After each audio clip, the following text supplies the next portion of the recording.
교재 27페이지 보겠습니다. 예언자 하나냐가 예레미야의 예언에 반대되는 거짓 예언을 선포합니다. 하나냐는 하나님께서 바벨론 왕의 멍에를 꺾고 바벨론으로 간 유다의 포로들을 속히 돌아오게 할 것이라며 예레미야의 예언을 반박합니다. 하지만 예레미야에게 하나님의 말씀이 임하여 남유다가 멸망당하여 바벨론 포로로 살아가는 것이 하나님의 뜻임이 밝혀집니다. 예레미야는 하나냐가 금년에 죽게 되리라는 것을 예언하였고 실제로 2달 뒤에 하나냐가 죽으면서 예레미야가 참으로 하나님의 선지자임이 확증됩니다. 예레미야는 바벨론으로 끌려간 포로들에게 편지를 보내어 바벨론에서 하나님께 기도하며 그곳에서 잘 살아갈 것과 심판 이후에는 하나님의 구원하심이 반드시 있다는 것을 전해줍니다. 계속해서 하나님의 예언이 예레미야에게 바벨론의 포로로 잡혀갈 것이다. 포로로 잡혀가 있는 동안에 잘 지내면 70년 후에 하나님께서 다시 예루살렘 거민들을 이 땅으로 돌아오게 할 것이다. 70년간은 포로 생활을 해야 된다 하는 거죠. 그게 오늘 본문의 멍에로 표현되어 있습니다. 그런데 어제 말씀과 같이 거짓 예언자들이 있습니다. 하나님의 백성이라 할지라도 죄를 지었기 때문에 포로로 잡혀가서 끔찍한 고통을 당할 수밖에 없다 하고 외치는 예레미야에 대해서 하나님이 이 나라 백성들을 지키기 때문에 금방 돌아올 것이고 어려움이 없을 것이다 하고 외치는 거짓 예언자들이 오늘 본문에 등장합니다. 자, 28장 1절 한번 보십시오. 그해 곧 유다왕 시드기야가 다스리기 시작한 지 4년 5째 달 기브온 아술의 아들 선지자 하나냐, 거짓 예언자죠, 여호와의 성전에서 제사장들과 모든 백성이 보는 앞에서 예레미야에게 말합니다. 자, 2절 함께 읽어봅니다. 시작. 만군의 여호와 이스라엘의 하나님이 이같이 일러 말씀하시기를 내가 바벨론 왕의 멍에를 꺾었느니라. 아멘. 내가 바벨론의 왕의 멍에를 꺾었다. 3절. 느부갓네살이 빼앗아간 모든 것 2년 만에 다시 돌아오게 할 것이다. 4절. 성전의 기물뿐 아니라 바벨론으로 간 유다 모든 포로를 다시 조만간에 이 땅으로 돌아오게 할 것이다. 자기가 거짓을 예언한 다음에 4절 맨 마지막에 여호와의 말씀이니라 이렇게 말합니다. 백성들은 이 말을 듣고 환호했겠죠. 금방 돌아올 것이다. 느부갓네살이 빼앗아간 모든 성전 기문들도 금세 돌아올 것이다. 예레미야를 딱 세워놓고 예레미야 앞에 이렇게 말하는 겁니다. 이 순간 백성들은 환호했을 겁니다. 야, 역시 하나님이 우리를 버리지 않았어. 금방 돌아오고 금방 다 소환된다고 하니까 이제 안심하자. 근데 그 상황에서 쉽게 말하면 바보가 된 사람이 예레미야입니다. 근데 사실은 하나님은 예레미야에게 임하신 것이지 하나냐에게 그런 말씀을 주신 적이 없는데 백성들 귀에 솔깃한 말을 하나냐가 하게 된 거죠. 하나님께서 주시는 말씀을 한 예레미야는 구석에 몰리고 하나님께서 주신 말이 아닌 자기가 백성들에게 인기를 얻기 위해서 한 하나냐에는 모든 백성들에게 인기를 얻게 됩니다. 그런데 결국 이 하나냐가 거짓 예언을 하게 돼서 어떻게 됩니까? 자, 28장의 마지막 17절 보십시오. 선지자 하나냐가 그해 7째 달에 죽었더라. 이 예언을 한 2달 만에 죽습니다. 이유는 15절에 나오죠. 여호와께서 너를 보내지 아니하셨다. 하나님이 보내지 않았는데 자기가 인기를 위해서 한 말 때문에 결국 죽게 됩니다. 그러니까 하나님께로부터 받은 말씀이 없으니 그 말씀을 전해야 하는데 하나님께 받은 말씀이 없으니 자기가 거짓을 전한 거죠. 제가 주일 설교할 때 말씀드렸지만 우리 모두에게는 다 사명이 있습니다. 교회에서 받은 것만 사명이 아닙니다. 제가 목사라는 것도 사명을 감당하는 거지만 이것만이 아니라 여러분이나 저나 직장인으로 혹은 부모로 혹은 구역장으로 혹은 누군가의 자녀로 누군가의 동료로 이게 다 사명자죠. 첫 번째 기도 제목은 이것입니다. 소명받은 사명자로 살게 하소서. 소명받은 사명자로 살게 하소서. 자, 한번 따라하겠습니다. 소명받은 사명자. 말씀드렸죠? 내가 지금 여기 있는데 하나님이 나에게 주신 것은 소명이고, 부를 소자. 하나님이 나에게 부르셔서 그 소명을 따라 세상에서 살아가는 모습은 사명입니다. 하나냐는 뭡니까? 소명이 없었던 거죠. 하나님으로부터 받은 게 없는 것이고, 예레미야는 하나님으로부터 받은 소명, 예언자의 소명도 있었고 하나님께서 주시는 말씀의 소명도 있었습니다. 그게 있으니까 나눌 수 있는 거죠. 어제 말씀드린 대로 식물의 건강함에, 식물의 열매의 풍성함의 근원은 어디에 있다? 뿌리에 있다. 보이지 않는 뿌리에서 물과 영양분을 흡수하지 않으면 꽃을 피우거나 열매를 제대로 맺을 수가 없다는 거죠. 그러니까 사람들 눈에는 그게 안 보입니다. 하나님께서 그를 예언자로 부르셨는지, 하나님께서 그에게 말씀을 주셨는지는 모르지요. 근데 결국 하나님께로부터 받은 소명이 없는 하나냐가 예언할 때 2달 만에 죽게 된다.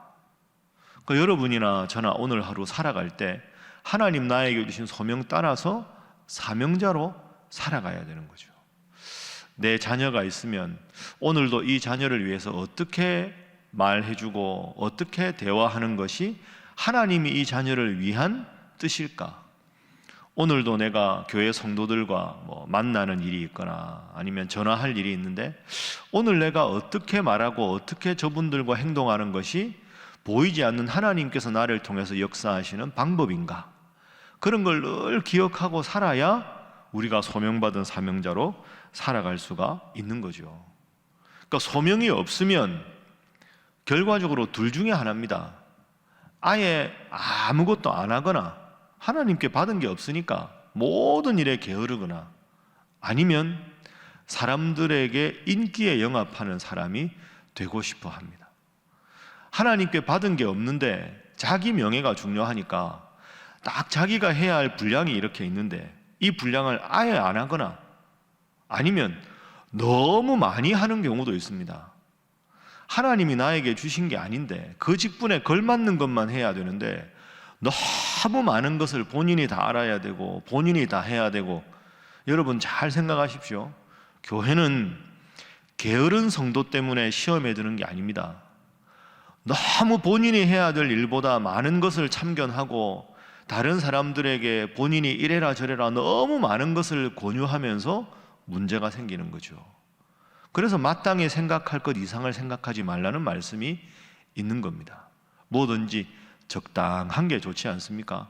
어정쩡하게 하라는 게 아니라 하나님 주신 마음의 분량대로 해야지, 이것보다 너무 많은 것을 하는 것도 내 욕심이고 하지 않는 것도 내 게으름이다 생각하시고, 오늘 하루도 살아갈 때 여러분의 삶 속에서 하나님께서 주신 딱 그만큼의 생각, 하나님께서 주신 그만큼의 말씀대로 지혜롭게 적절하게 조절해서 올바르게 살아가는 여러분 되시기를 주님 이름으로 부탁합니다.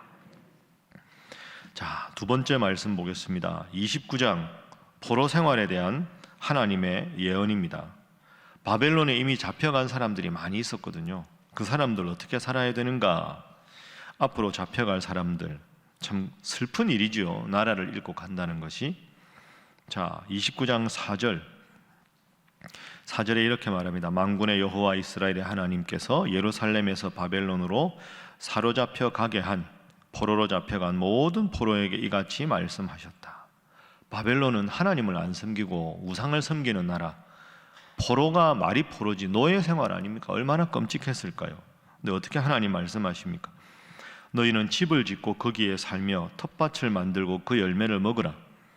아내를 맞이하여 자녀를 낳고 아들들도 아내를 맞이하고 딸도 남편을 맞이하고 자녀도 낳고 잘 번성하고 살아라. 너희는 내가 사로잡혀 가게 한 그 성읍의 평안을 위해서 기도하고 그 성읍이 평안해서 너희도 평안하도록 하라. 그런데 중요한 게 8절입니다. 함께 읽습니다. 시작. 만군의 여호와 이스라엘의 하나님께서 이와 같이 말씀하시니라. 너희 중에 있는 선지자들에게와 점쟁이에게 미혹되지 말며 너희가 꾼 꿈도 고지 듣고 믿지 말라. 아멘. 바벨론의 포로로 잡혀가는 건 기정사실입니다. 그 포로로 잡혀가서 70년간 살아야 되는데 하나님은 그 포로로 가서 잘 살아라. 왜 포로로 잡혀왔는가 원망하면서 식음을 전폐하고 거기서 그쪽 사람들하고 불화하고 지내고 그러다가 시름시름 앓고 죽고 그렇게 하지 말라는 겁니다. 잡혀갔으면 잡혀간 데서 또 열심히 살아라. 결혼도 하고 아이도 낳고 열심히 일하고 건강도 챙기고 자녀들도 잘 돌보고 분가도 시키고 아들 딸 낳고 잘 살도록 해라. 어차피 해야 할 포로 생활이다. 이런 뜻입니다. 20대 남자 아이들의 제일 큰 고민은 군대 아닙니까? 군대 가기 전에 제가 꼭 기도해 주거든요. 잘 지내야 됩니다. 군대 가야 되는데 끝까지 도살장에 끌려가는 소처럼 괴로워하면 어떡합니까? 이왕 가는 군생활 잘해야죠. 지금까지는 부모님 사랑받고 살아가다가 거기 가서 전혀 다른 환경에서 잘 지내면 훌륭한 사회인으로 거듭나는 거 아닙니까? 똑같은 겁니다. 포로 생활을 피할 수 없으면 긍정적으로 생각하고 살아가라. 그런데 중요한 게 있습니다. 8절 영적인 정체성을 지키라는 말이죠. 너희 중에 있는 선지자, 거짓 선지자들, 점쟁이들, 그리고 잘못된 꿈 이런 데 미혹되지 말아라. 노예 생활에 비참해도 잘 살되 하나님 섬기는 믿음은 유지하고 그 외에 영적으로 미혹되지 않도록 노력하라. 그렇게 잘 살면 어떻게 됩니까? 때가 되면 하나님께서 다시 본국으로 돌아오게 할 것이다. 그 말씀이 11절부터 나옵니다. 자, 29장 10절에 보면 70년이 차면 내가 너희를 돌보겠다, 돌아오게 하겠다 말씀하셨죠? 11절. 자, 11절 중요한 요절입니다. 함께 읽어봅니다. 시작. 여호와의 말씀이니라. 너희를 향한 나의 생각을 내가 아나니 평안이요 재앙이 아니니라. 너희에게 미래와 희망을 주는 것이니라. 아멘. 따라합니다. 평안이요 재앙이 아니니라. 이게 하나님 마음입니다. 그러니까 여러분 생각해 보십시오. 포로로 잡혀갔습니다. 포로로 잡혀가면 얼마나 끔찍하겠습니까? 그 순간 남유다 백성들은 하나님을 원망하는 사람들이 많겠죠. 하나님 우리를 버렸다. 하나님 우리를 포기했다. 우리는 끝이다. 절망이다. 그렇게 생각하기 쉽습니다. 하나님은 그게 아니라는 거죠. 여러분 자녀가 자꾸 잘못된 길로 가면 부모가 타이릅니다. 처음에는 타일러도 계속 그 길을 가면 엄하게 꾸짖습니다. 엄하게 꾸짖어도 계속 그 길을 가면 더 심하게 그 아이를 책망하는 것이 부모의 사랑입니다. 잘못된 길을 계속 가고 있는데 좋은 말로 타일러서 안 된다고 그냥 가만히 두면 그 아이 망하는 거 아닙니까? 똑같습니다. 하나님이 바벨론의 포로로 잡혀가거든 건강하게 잘 지내라. 그런데 이방신을 섬기지는 말아라. 왜? 11절 내가 너희에게 이런 징벌을 하는 것은 미워서가 아니다. 재앙이 아니라 나는 너희가 평안하기를 바란다. 나는 너희에게 미래와 희망을 주는 것이다. 미래와 희망을 거저 주면 더 교만하니까 체벌하는 것이다. 12절 13절까지 중요한 요절입니다. 꼭 여러분 기억하십시오. 너희가 내게 부르짖으며 내게 와서 기도하면 내가 너희들의 기도를 어떻게 할 것이다? 들을 것이다. 버렸으므로 기도를 듣지 않겠다. 이거 하나님의 마음이 아닙니다. 13절 함께 읽습니다. 시작. 너희가 온 마음으로 나를 구하면 나를 찾을 것이요 나를 만나리라. 아멘. 그 두 번째 기도 제목입니다. 하나님 우리가 잘 되기를 바라신다 하는 겁니다. 하나님은 우리가 잘 되기를 바라신다. 따라합니다. 하나님은 우리가 잘 되기를 바라신다. 여러분 믿습니까? 이걸 꼭 기억해야 합니다. 오늘 본문의 제일 중요한, 어쩌면 예레미야 전체의 제일 중요한 요절이 이겁니다. 하나님께서 예레미야를 통해서 너희가 우상 숭배해서 나라가 망한다, 포로로 잡혀간다, 이게 예레미야서 아닙니까? 그럼 우리나라 끝났다, 절망이다, 그게 아니라는 거죠. 하도 말을 해도 안 들으니까 내가 너희에게 벌을 내린다. 그런데 중요한 건 그 벌은 일시적인 것이다. 사랑해서 꾸지람하는 것이다. 기간이 차면 돌아오게 할 것이다. 나는 너희에게 재앙을 주고 싶은 마음이 추호도 없다. 평안을 주고 싶다. 기도하라. 내가 만나주겠다. 들어주겠다. 여러분, 하나님은 기본적으로 우리를 사랑하시는 분입니다. 잘 되기를 바라시는 분입니다. 이게 하나님의 기본 속성이거든요. 이걸 잘못 이해하면 좀 잘못했다고 하나님이 꾸지람한다고 떠나버린다. 하나님 마음을 모르는 거죠.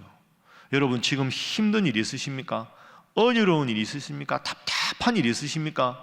하나님 왜 이러시나가 아니라 이 기간이 지나면, 이 코로나가 지나면, 이 어려움이 지나면 하나님 여러분에게 더 큰 복과 은혜를 주실 줄로 믿습니다. 그 마음을 믿고 새벽에도 기도하는 거죠. 잘 되기를 바라시는 하나님, 이 고통과 고난은 일시적인 것이다. 그 마음을 꼭 가지시고 힘들어도 열심히 기도해서 은혜의 열매, 형통함의 열매를 체험하는 여러분 되시기를 주님 이름으로 축복합니다. 기도하겠습니다. 하나님, 오늘 하나님 마음을 깨닫습니다. 오늘도 가정에서, 교회에서, 일터에서 소명받은 사명자로 살아가게 하시고, 내 뜻대로 일이 되지 않고 힘들고 어려운 일이 있어도 잘 되기를 바라시는 하나님, 그 하나님을 믿고 힘들어도 잘 견뎌서 더 큰 복과 은혜를 체험하는 우리 성도들, 우리 사랑하는 가족들, 우리 사랑하는 신일교회, 이 나라 이 민족 되게 하여 주옵소서. 함께 기도합니다. 주여 믿습니다. 주여 믿습니다. 주여 믿습니다.